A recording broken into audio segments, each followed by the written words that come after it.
사도행전 11장 1절에서 10절 말씀입니다. 오늘 말씀의 제목을 열린 공동체 되기를 힘써야 합니다 하는 제목을 붙여봤습니다. 저 개인적으로 신앙생활 하면서 여러 공동체 또 여러 교회들, 이 신앙 공동체와 신앙 믿음의 교회죠. 교회들을 직접적으로 또는 이제 책이나 이런 다른 매체들을 통해서 간접적으로 보고 경험하게 됩니다. 여러분들도 그러시죠? 어떤 교회나 공동체는 참 보면 아름다워요. 매력적이고 그 특징이 이렇게 참 열려있는, 하나님께도 열려있고 영혼들을 향해서도 열려있는 것을 볼 수 있습니다. 참 저런 사람들과 신앙생활 같이 하고 싶다 이런 생각들이 들죠. 그런데 어떤 공동체는 조심스럽지만 정말 하나님을 믿는 공동체이고 또 교회인데 참 뭔가 저 모습이 정말 맞을까 그런 생각이 드는, 뭔가 아름답지 못하다.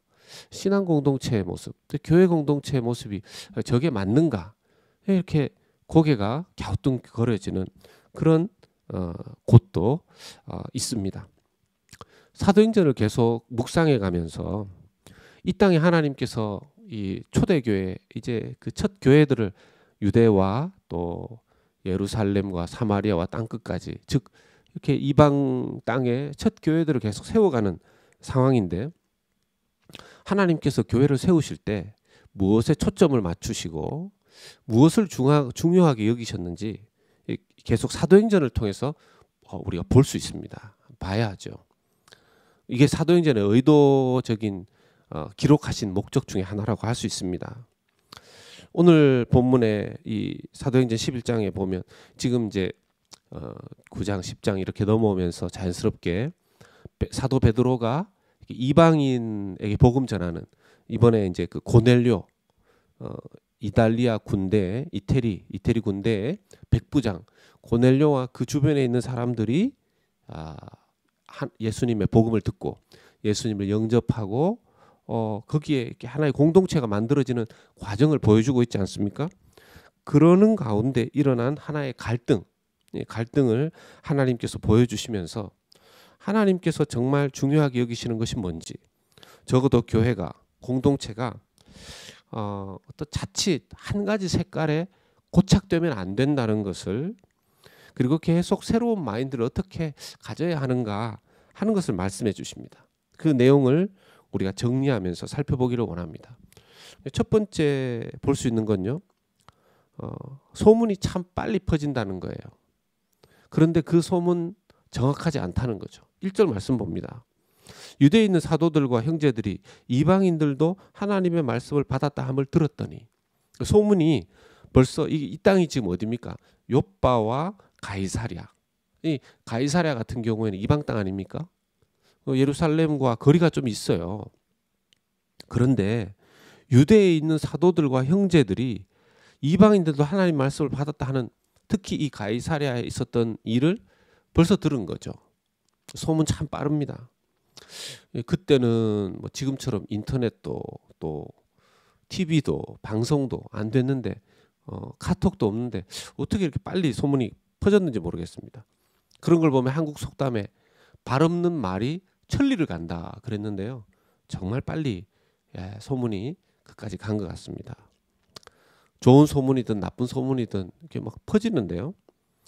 문제는 글쎄요, 뭐 좋은 소문 같은 경우에야 누구에게 피해가 잘 안 갈 가능성이 많지만, 나쁜 소문 같은 경우에는 어쨌든 그 나쁘다 하는 그 소문 가운데 누군가는 피해를 보고 누군가는 왜곡된 정보를 들을 가능성이 많지 않습니까? 어느 한쪽에 이렇게 특별히 당사자라든지 이 진실된 이야기를 듣지 않고 이미 소문만으로 판단해 버리는, 소문 돌면 몇 번 거치면 이미 이제 한참을 결과까지 나가는 그런 경우를 볼 수 있습니다. 그런데 문제는 어떤 경우는요. 보면 이미 그 나쁜 소문으로 인해서 잘못된 소문으로 인해서 큰 피해를 입은 사람까지 등장을 하는데 그리고 나서 한참 있다가 그게 단지 소문에 불과했다. 잘못된 내용이었다. 그게 밝혀진들 어떤 경우에 너무 피해가 심할 때도 있는 것을 보게 됩니다. 그러므로 우리가요. 이 성경의 내용 이 다 인간사에 다 등장하는 것인데 우리가 듣는 것을 주의해야 되겠습니다. 자기가 정말 확인하지 않았다면 정말 주의해야 되겠어요. 요즘은 유튜브 저희도 어쩔 수 없이 지금 팬데믹 상황에서 유튜브로 말씀도 전하고 예배도 드리고 기도회도 하고 이러는데 유튜브에 다니는 정보가 정확하지 않은 것들도 꽤 많습니다. 그래서 우리 이것들 잘 분별하고 주의 깊게 듣는 것이 좀 필요하죠. 예. 두 번째는 어떤 우리가 신앙생활하면서 특정한 견해, 예, 정말 본질적인 믿음 아닌 특정한 견해만을 옳다는 거, 거기에 고착되는 거, 이것을 주의해야 되겠다는 것입니다. 2절에 보면 베드로가 예루살렘에 올라갔을 때 할례자들이 비난하여. 지금 이제 베드로가 사역을 마치고 예루살렘으로 올라가는데 베드로의 사역에 대해서 비난하는 자들이 나타납니다. 여기에 이제 할례자들이 등장하는데 이 할례자들이 누구인가에 대해서 논란이 있습니다. 제가 이 좀 관련된 자료들을 찾아보니까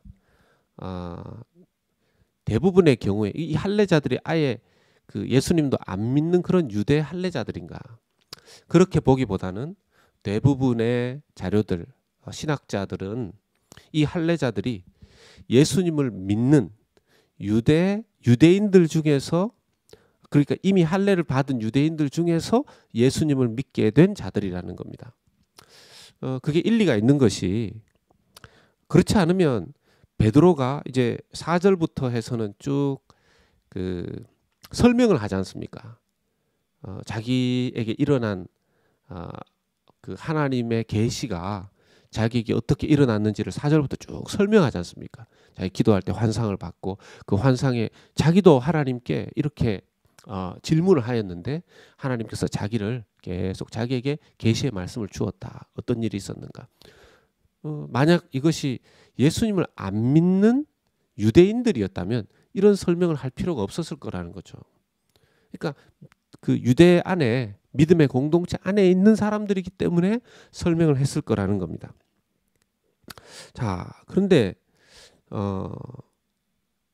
그들의 이 믿음이 정확하게 어떤 것인지 모르지만 그들의 행동을 하나님께서 기뻐하시지는 않는 것 같아요.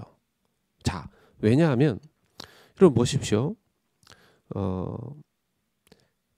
하나님께서 지금 성경에 이들의 정체성을 기록하실 때 그리스도인 또 뭐 믿는 자들이 또 1절의 말씀에 보면 사도들과 형제들이 이렇게 표현하기보다는 할례자들이라고 표현하십니다. 할례자들이. 하나님 보시기에 그들의 모습은 할례자들. 저는 이 말씀 묵상하면서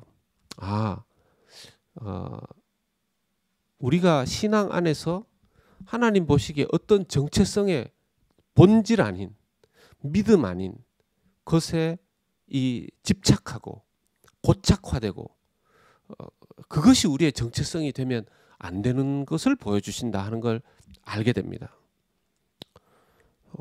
할례자들이라고 지금 성경이 그들을 기록합니다. 예수님을 비록 믿지만 그들 스스로는 할례가 가장 소중하다는 거예요. 할례가. 오늘날로 따지면 이렇게 조심스럽게 우리가 적용할 수 있을 겁니다. 나는 장로교인이다. 또는 나는 침례교인이다. 나는 감리교인이다. 자기의 정체성이 감리교인, 자기 정체성이 장로교인. 물론 우리의 여러 정체성 중에 하나가 될 수는 있습니다. 그러나 본질적으로 더 중요한 것은 하나님 앞에서 우리가 신앙인, 하나님의 백성, 하나님 나라의 자녀, 그리스도인, 이게 더 중요한 정체성 아니겠습니까? 거기에 좀 더 이렇게 좁히면 자기의 신앙적인 색깔 그것 하나를 중심으로 다른 이들을 다 판단해 버리는 것. 지금 할례자들은 어떻게 하고 있습니까? 비난하잖아요. 비난. 베드로를 비난하지 않습니까? 참 저도 이 신학교를 다닐 때 저도 이제 장로교 신학교를 다니지 않았습니까? 총신 신대원을 다니고 이제 그랬었는데 신학의 여러 가지 스펙트럼이 있죠. 이 교수님이 이야기하시기를 그런 이야기를 하셨어요. 갈등하는 그때 많은 신학생들을 향해서 신학은 폭넓게 이렇게 하시고 여러분들 신앙은 믿음은 예수님과 그 복음을 중심으로 좁게 이렇게 하십시오. 예. 어떤 너무 지나치게 신앙을 교단 중심이라든지 이렇게 막 하지 마시고 이제 이렇게 좀 이야기를 하셨어요. 그게 참 와닿습니다. 신학이라는 것, 다양한 것들은 우리가 볼 수 있는 눈이 있어야 되죠. 네, 좀 편협되지 않게. 그러나 신앙에 대해서는 예수님과 그 십자가를 중심으로 우리가 신앙생활을 할 수 있어야 되는 것을 말하겠습니다. 우리가 좀 더 넓게 세상과 사람을 봐야 되겠습니다. 그러려면요, 우리 겸손한 자세가 필요한 거죠. 겸손한 자세가. 마지막 세 번째는 4절에서 10절 말씀을 보면서 제가 이런 생각이 들었습니다. 세 번째는 답답해도 설명할 것은 설명해 주는 것이 사랑입니다. 답답해도 설명해 주는 것이 사랑입니다. 보십시오. 베드로가 이런 이야기를 들었는데 비난을 받았는데 4절부터 10절까지 쭉 이제 설명합니다. 다시 설명합니다. 사실 베드로가 이 이전에도 또 한 번 다른 공동체에 설명을 했어요. 지금 몇 번째 이 설명을 하는지 모릅니다. 또 설명을 하는 거예요. 베드로의 입장에서는 좀 서운할 수 있지 않겠습니까? 지금 사도가 이 자기의 있는 곳을 떠나서 욥바에 가서 사역하고 기도하면서 병도 고치고 죽은 사람도 살리고 복음도 전하고 지금 가이사랴까지 내려가 가지고 생전 자기도 하기 싫었던 일이죠. 자기의 어떤 문화적인 고정관념상. 근데 고넬료에게 복음 전하고 하나님이 그것도 설득을 하셔서 그렇게 했죠. 복음을 전하는데 고넬료와 그 주변에 있는 이방인들이 다 예수님을 믿고 세례받고 성령이 임하는 것까지 보지 않았습니까? 그런 정말 놀라운 사역을 하고 왔잖아요. 그런데 예루살렘에 돌아오니까 막 베드로를 칭찬하고 너무 수고했습니다. 사도요. 너무 수고했습니다. 하나님께 영광 올려드리고 이런 일만 있으면 좋겠는데 이 할례자들이 얼마나 답답한 얘기를 합니까? 당신이 어떻게 할례 받지도 않은 무할례자들과 밥을 먹을 수 있습니까? 어떻게 그 사람들하고 교제할 수 있습니까? 소위 뭐 한국에서 한때 유행했었던 무엇이 중요한디? 예, 무엇이 중요한데요? 그들이 예수 믿었으면 그것으로 귀하게 이길 줄 알아야 되는데 이 할례자들은 베드로를 비난하는 겁니다. 저 같으면 너무 서운했을 것 같아요. 너무 답답했을 것 같아요. 때로 우리가 그럴 때 있지 않습니까? 저 사람하고는 아예 말이 안 통하는구나. 내가 교회 다니면서도 저 사람하고는 아예 상종을 하기 싫어. 답답해. 그냥 벽을 치는 것 같아. 그럴 때는요, 그냥 말문이 탁 막혀가지고 저도 어떨 때는 말을 하기 싫을 때가 있어요. 말을 안 할 때가 있습니다. 그런데 제가 이 말씀 보고서 가능하면 설명해야 된다는 거죠. 가능하면 표현해야 된다는 겁니다.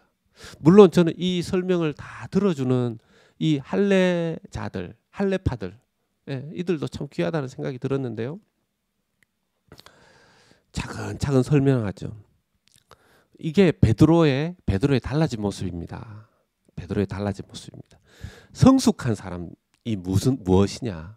사역만 열심히 하는 게 아니라 이걸로 다른 사람들이 너무 답답한 말을 할 때도 차근차근 설명을 해내는 거예요. 이것이 진정한 사랑이라는 생각이 듭니다. 우리가 공동체를 세워가는 과정 중에 있습니다. 이제 말씀했습니다. 공동체가 하나님 은혜 가운데 겸손하게 세워져야 되겠습니다. 우리 새로운 교회 세워져 가는 공동체입니다. 저는 우리 교회를 놓고 참 많이 기도하면서 요즘 특별히 혼자서 묵상할 수 있는 시간들이 많으니까 기도를 많이 하게 됩니다. 하나님, 겸손한 교회 되게 해주십시오. 어느 한 가지 예수 그리스도와 그 복음 외에 다른 것들로 고착화되는 그런 교회 되지 않게 해주십시오. 우리 교회의 색깔이 예수 그리스도와 그 복음만을 기뻐하면서 돌아오는 영혼들을 향해서 열려있는 공동체, 매력 있는 공동체, 아름다운 공동체, 성숙한 자들이 그렇지 못한 경우가 있다 할지라도 성숙한 자들이 그 영혼에게 하나님의 말씀과 복음을 정말 잘 설명해주고 도와주는 그런 공동체 되어야 되겠다 하는 것을 말씀을 통해서 깨닫게 됩니다. 우리 새로운 교회, 그리고 우리 새로운 교회 공동체 리더들, 또 앞으로 세워질 직분자들, 뭐 저를 위시하여서 우리가 그러한 공동체로 우리 새로운 교회가 세워지고 우리 귀한 형제 자매님들이 그렇게 세워질 수 있기를 예수 그리스도 이름으로 축복합니다. 아멘. 우리 시간 함께